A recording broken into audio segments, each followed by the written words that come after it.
There's no electricity, no air conditioner, no fan.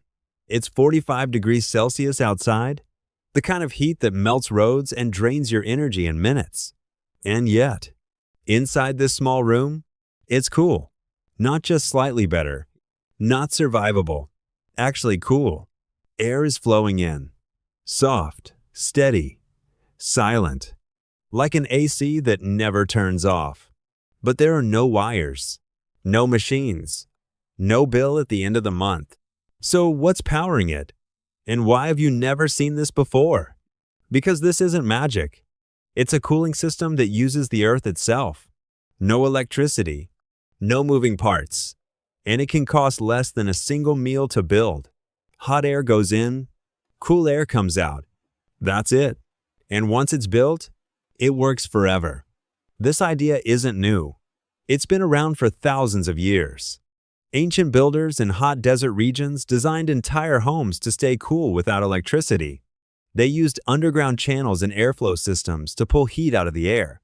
Even today, modern engineers use the same concept in eco-buildings. They just gave it a new name. But the principle never changed.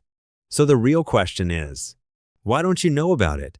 Because it doesn't fit the system. Think about it. A cooling method that uses no electricity, has zero monthly cost, and barely needs maintenance. There's nothing to sell you. No upgrades, no dependency. It works too well to be profitable. So it was never promoted, never mainstream. And slowly, it became forgotten. But you've actually experienced this before. Every time you step into a basement in summer, it feels cooler. Every time you touch the ground under shade, it feels cold, even when the air is burning. That's the same principle. Just a few feet below the surface, the earth stays naturally cool. While the air above keeps heating up, the ground temperature remains stable. So if you pass hot air through something buried underground, the heat transfers into the soil, and the air cools down naturally. By the time it reaches your room, it feels like fresh, cool air.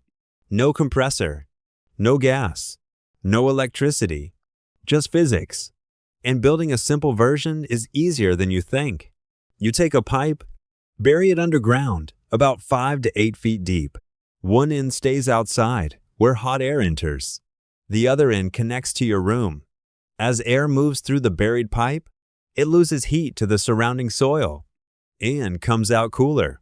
That's the entire system. Simple, but powerful. Most people who try this make a few mistakes. They use pipes that are too short, so the air doesn't have enough time to cool, or they don't bury it deep enough, so the soil itself gets hot. Some forget about airflow, but even a small push of air makes a huge difference. And sometimes moisture builds up inside, which can be fixed with a slight slope and drainage. Fix these things, and the system works surprisingly well. A basic setup can drop the temperature by 5 to 10 degrees. That's the difference between unbearable heat and real comfort. And if you scale it, longer pipes, better airflow, multiple inlets, you can cool entire homes. Some buildings reduce their AC use by more than half, using this exact idea, all from something buried underground. And if you're wondering about safety, it's completely natural. Just use clean pipes, add a simple filter at the air intake, and allow proper drainage. No chemicals, no hidden risks, just air, moving through earth. What's fascinating is, this isn't new technology. It's old knowledge. There was a time when people built homes that worked with nature, instead of fighting against it.